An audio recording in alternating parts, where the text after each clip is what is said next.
নমস্কাৰ প্ৰিয় দৰ্শক, মই বিশ্বৰঞ্জন। প্ৰতি শনিবাৰে আপোনালোকৰ মাজলৈ আহোঁ মেডিবাৰ্তাত, আৰু আজিও ব্যতিক্ৰম নহয়। প্ৰতি শনিবাৰৰ দৰে আজিও আপোনালোকৰ মাজত লাইভ আহিছোঁ আৰু আপোনালোকক এই চেগতে মেডিবাৰ্তালৈ স্বাগতম জনাইছোঁ আৰু আজিৰ লাইভটোলৈ আগবাঢ়িছোঁ। আজি টোটেল নি ৰিপ্লেচমেণ্টৰ ওপৰত কিছু কথা ক'ম।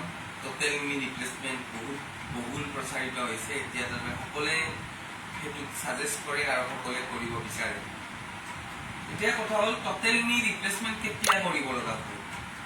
টোটেল নি ৰিপ্লেচমেণ্ট যেতিয়া আপোনাৰ আঁঠুৰ কিবা আৰ্থ্ৰাইটিছ হৈ পেলাই, বহুত দিনৰ পৰা আৰ্থ্ৰাইটিছ হৈ আছে, আৰ্থ্ৰাইটিছ হৈ পেলাই আপোনাৰ কি হৈছে, আপুনি খোজ কাঢ়িব নোৱাৰা হৈছে, আপোনাৰ ক'তো দূৰলৈ যাব নোৱাৰে, আপোনাৰ ভৰিটো বেকা হৈ গৈছে, বা আপুনি যিকোনো কাম কৰোঁতে আপোনাৰ পেইন ফিল হৈ থাকে, তেতিয়া কি হয়, আপুনি ডাক্তৰৰ পৰামৰ্শ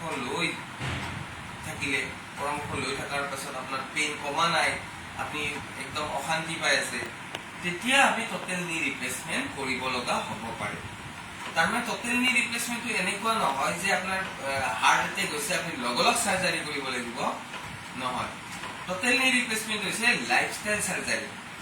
আপোনাৰ নিজক মেইনটেইন কৰি ৰখাৰ কাৰণে এটা চাৰ্জাৰী, যিটো নিটো আপোনাৰ প্ৰব্লেম হৈছে, আপুনি খোজ কাঢ়িব পৰা নাই, সেইকাৰণে আপুনি আৰু কেইবছৰমান আৰু ধুনীয়াকৈ ইণ্ডিপেণ্ডেণ্ট হৈ খোজ কাঢ়িব বিচাৰে, তেতিয়া টোটেল নি ৰিপ্লেচমেণ্ট কৰিব লাগে।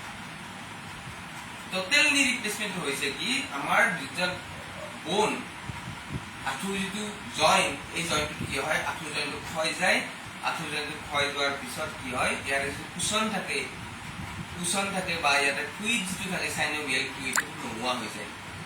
আৰু নোহোৱা হৈ যোৱাৰ পিছত যেতিয়া নোহোৱা হৈ যোৱাৰ পিছত ইয়াক মেইনটেইন কৰিবলৈ কি হয়, আপুনি কিছুমান ধৰি লওক এক্সাৰচাইজ কৰিব লাগে বা কিছুমান থেৰাপিউটিক প্ৰচেছ কৰিব লাগে। সেইবিলাক প্ৰচেছ আপুনি কৰাৰ পাছতো যদি ভাল নহয়, তেতিয়া কি কৰা যায়, এই যে আৰ্থ্ৰোপ্লাষ্টি বুলি কয়, তাৰমানে এটা ইয়াতে কেপ লগাই দিয়া যায়।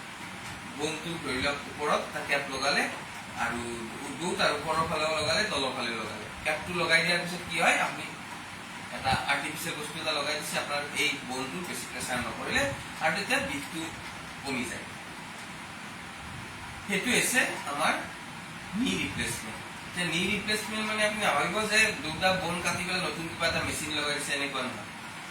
তাত কি কৰি দিছে, সেই ওপৰৰ বোনটোৰ ওপৰটো এৰাই দিছে, দি পেলাই তাত এটা কেপ লগাই দিছে, ওপৰতো লগাইছে, তলতো লগাইছে, তাৰপিছত তাক এডজাষ্ট কৰি দিছে।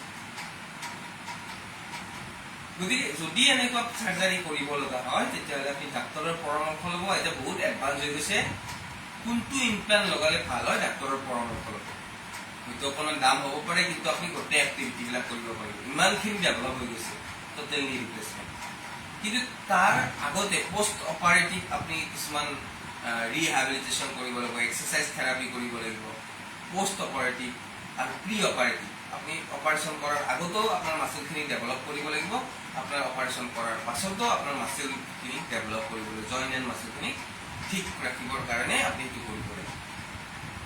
গতিকে নি ৰিপ্লেচমেণ্টটো আপোনাৰ কৰাৰ পাছত আপুনি এটলিষ্ট ৰিহেবিলিটেশ্যনটো গুৰুত্ব দিব লাগিব। তেতিয়া আপুনি আগৰ অৱস্থালৈ আহিব, আগৰ দৰে কৰিব পাৰিব, আগৰ দৰে থাকিব পাৰিব। আৰু এটলিষ্ট এই যিটো নি ৰিপ্লেচমেণ্ট কৰিছে, এইটো 15 ইয়াৰ্ছমান ইয়াৰ লাইফ থাকে। যিকোনো এটা নি ৰিপ্লেচমেণ্ট কৰিলে যদি আপোনাৰ যদি ফিজিঅ'লজিকেলি বা আপোনাৰ যদি পেথলজিকেলি কিছুমান কণ্ডিশ্যন আপোনাৰ বডিত চেঞ্জ নহয়, বডিত যদি পেথলজিকেল বা বেমাৰ আজাৰ আপোনাৰ হৈ নাথাকে, বিভিন্ন বেমাৰৰ কাৰণে তাৰ লাইফটো কমি যাব পাৰে। কিন্তু যদি আপুনি নৰ্মেল হয়, আপোনাৰ বেলেগ বেমাৰ আজাৰ নাই, তেতিয়াহ'লে আপোনাৰ 15 বছৰ, এটলিষ্ট 15 বছৰমান নিটো গুচি যায়, সেই যিটো ৰিপ্লেচমেণ্ট কৰিছে। গতিকে আপুনি চাব লাগিব আপোনাৰ এজ কিমান। আপোনাৰ সাধাৰণতে এজ ফেক্টৰ নাই, কিন্তু যদি আপোনাৰ হেৰি হয়, আপুনি ছেকেণ্ড টাইম আপুনি কৰিব নিবিচাৰে, আপুনি গতিকে সেইটো টাইপটো মিলাই ল'ব। যে আপুনি 50 বা 60 যদি আপুনি কৰে আপোনাৰ নি ৰিপ্লেচমেণ্ট, আপোনাৰ এজ 60, তেতিয়া যদি আপুনি নিটো ৰিপ্লেচ কৰে, তেতিয়াহ'লে আপোনাৰ আৰু 20 বছৰ আপুনি ধুনীয়াকৈ চলিব পাৰিব। বিষ নথকা নহয়, বিষ থাকিব। আপোনাৰ যদি নিটো ৰিপ্লেচো কৰে, আপোনাৰ বিষটো যে 100% কমি যাব তেনেকুৱা নহয়। আপুনি বহুতখিনি ৰেহাই পাব, কিন্তু বিষ অলপ থাকিব। সেইটো আপুনি সহ্য কৰিব পৰা বিষ হ'ব, আপুনি সহ্য কৰিব পাৰিব। আৰু তাৰ লগতে আপুনি ৰিহেবিলিটেশ্যন বা ফিজিকেল মেডিচিন বা ফিজিঅ'থেৰাপি লগত জড়িত হৈ থাকিলে আপোনাৰ এই বিষটো বা আপুনি খোজ কঢ়াত কোনো ধৰণৰ প্ৰব্লেম নহয়। গতিকে মই সাজেষ্ট কৰিছোঁ আপুনি 60 মানত যদি এনেকুৱা সময়ত যদি আপুনি চাৰ্জাৰীটো কৰে তেতিয়াহ'লে আপুনি আৰু 20 বছৰ পাই যাব, 15 পৰা 20 বছৰ পাই যাব। গতিকে টোটেল নি ৰিপ্লেচমেণ্ট গম পালে কেতিয়া কৰা হয়? টোটেল নি ৰিপ্লেচমেণ্ট কৰা হয় যদি আপোনাৰ আৰ্থ্ৰাইটিছ হয়, আৰ্থ্ৰাইটিছ যদি বহুত বেছি হৈ যায় তাৰপিছত আপুনি টোটেল নি ৰিপ্লেচমেণ্ট কৰা হয়। সাধাৰণ আৰ্থ্ৰাইটিছ হৈছে টোটেল নি ৰিপ্লেচমেণ্ট কৰা হয়। আৰু টোটেল নি ৰিপ্লেচমেণ্ট কেতিয়াবা নালাগেও।